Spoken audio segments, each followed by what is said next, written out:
Hello, this is Elizabeth, and I am here with the 5th episode in our Awaking Beauty series. If you heard the last story, you will know that it is the end of term at Westerly College. For the first time, Princess Talia is going out for the evening with her fellow students, Sally, Basil, and Doug. Ciao, my name's Mario, and I'll be your waiter tonight. Sally ordered a margarita pizza, Basil a Florentina, and Doug an Americana. Princess Talia studied the menu closely. "And I'd like pheasant," she said. The waiter looked puzzled. Talia thought again. "Oh, I can see you don't have that, do you? Dover sole." "What? No fish?" "Well, I'll have steak and chips." "For goodness sake! Sally, what sort of restaurant is this?" "It's a pizza restaurant," said Sally. "You have to have pizza." "And what else do they have?" "Pizza." Basil was trying not to smirk. Sally was getting embarrassed. The waiter was hopping from one foot to the other with impatience. After a painfully long period of thought, Princess Talia finally ordered spaghetti bolognese, which was actually on the menu. When the food arrived, she played with her spaghetti on her fork, while the others greedily attacked their plates. It was the final day of their first term at university. In fact, it was really the last day of their first 10 weeks as adults living independent lives away from their parents' nests. "Isn't it odd?" said Sally. "I feel like we have all known each other for ages and ages." "Time is stretchy," said Basil. "Sometimes the months fly by, and sometimes a few days are so packed with experience that they last for an eon." The waiter lit a candle on the table, and Sally noticed that Talia's eyes, which were usually quite glacial in their pale blueness and inscrutability, had a depth that she had not noticed before. The princess was clearly paying plenty of attention to Basil and his words of wisdom. She said, "Yes, you are so right, Basil. 1,000 years can slip by just like that." And she snapped her fingers as she said so. Basil raised one eyebrow, which usually meant he was going to say something a touch ironic, but on this occasion nothing seemed to occur to him. He sawed away at his pizza. The somewhat scholarly Doug filled the gap in the conversation with "Labuntor Annie" and all that, which, in case you don't know, is Latin for "the years slip by." They were classic students, you see. And he mentioned that some of the old boys and girls who had been at the college way back in the 1980s were arriving for a Gaudi that weekend. A Gaudi is a reunion of former students at the college. "It's hard to believe, but that will be us in 20 years' time," said Sally. "We'll be fat and wrinkly, married with kids, and dead conventional and boring. But I bet we'll feel just the same inside. And we'll be back here, trying to recapture our past." "It's always a mistake to go back," said Basil. "You can only go forward in time." It was hard to see why anyone should get upset about anything, but Talia suddenly grew quite agitated. Her emotions came over her so suddenly that the others didn't see this coming.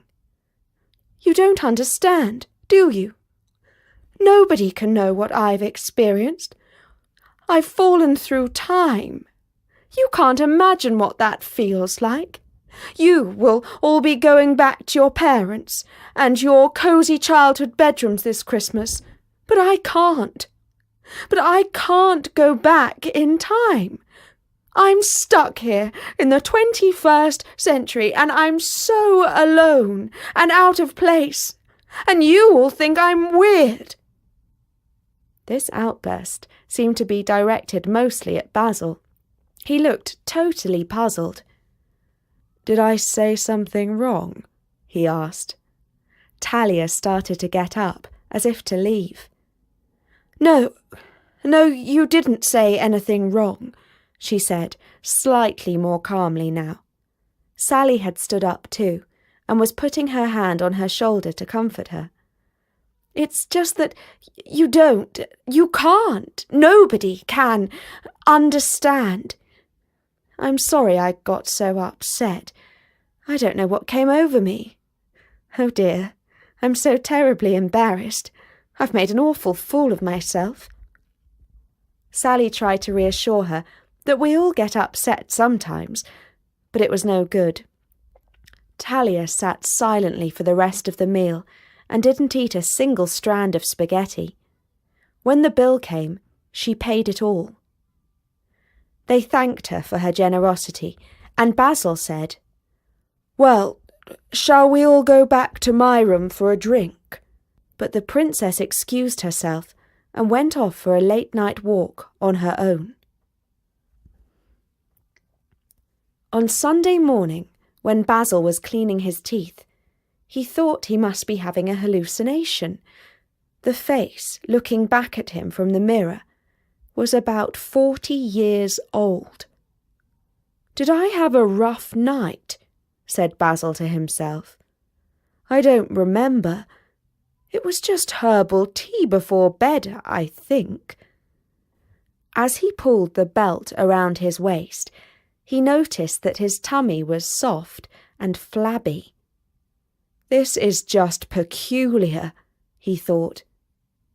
Out on the quad, he was relieved to see that the college had not changed.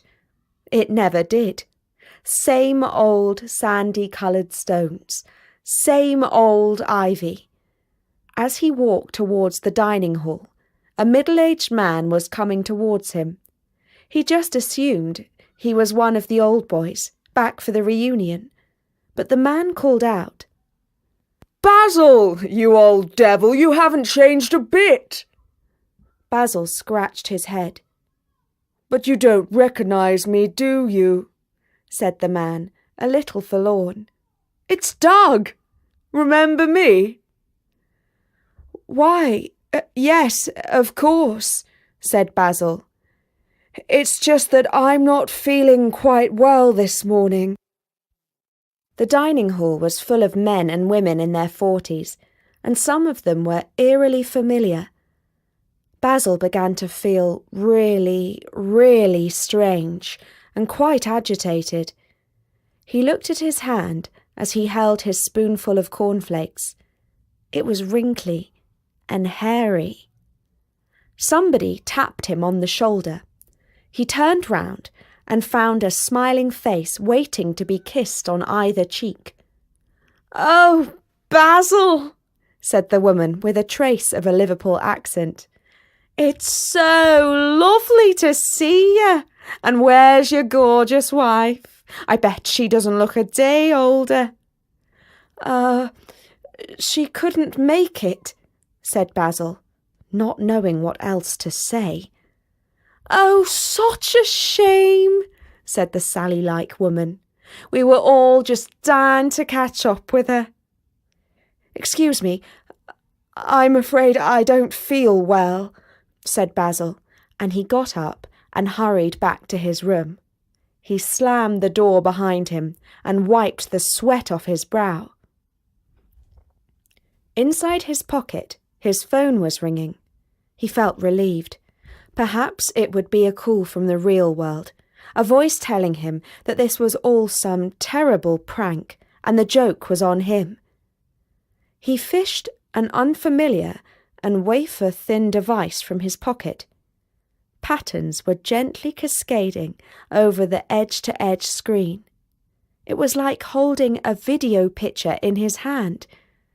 The screen blinked, and a woman's face first appeared in 2 dimensions and then morphed into 3D. She was extremely beautiful, and he recognised her right away. "Hello, darling," she said. "Have you met any of the old gang yet?" He threw the video phone onto the bed and staggered into the bathroom, where he most probably fainted. In any case, he came round some time later and heaved himself to the basin to splash his face with water. For a while, he did not dare look up into the mirror. When at last he did, he saw his familiar, somewhat aristocratic and youthful reflection. The nightmare was over. Basil was back in his own time. And that was the 5th episode in our Awaking Beauty series. You can easily catch up with the earlier episodes if you missed them by visiting storynori.com. You will find the Awaking Beauty in our original stories section, as well as stories about all our other characters. And if you have a mobile device, such as an iPhone, an iPod Touch, or an Android-type phone, you can visit us on that. Bertie says that Story Nori now has a special design for mobiles. And also, don't forget you can find us in the iTunes Kids and Family podcast section. iTunes makes it really easy to download our stories to an iPod. Wow, that was a lot of information. And I almost forgot the most important part. I'll be back with another story soon. So for now, from me, Elizabeth, goodbye.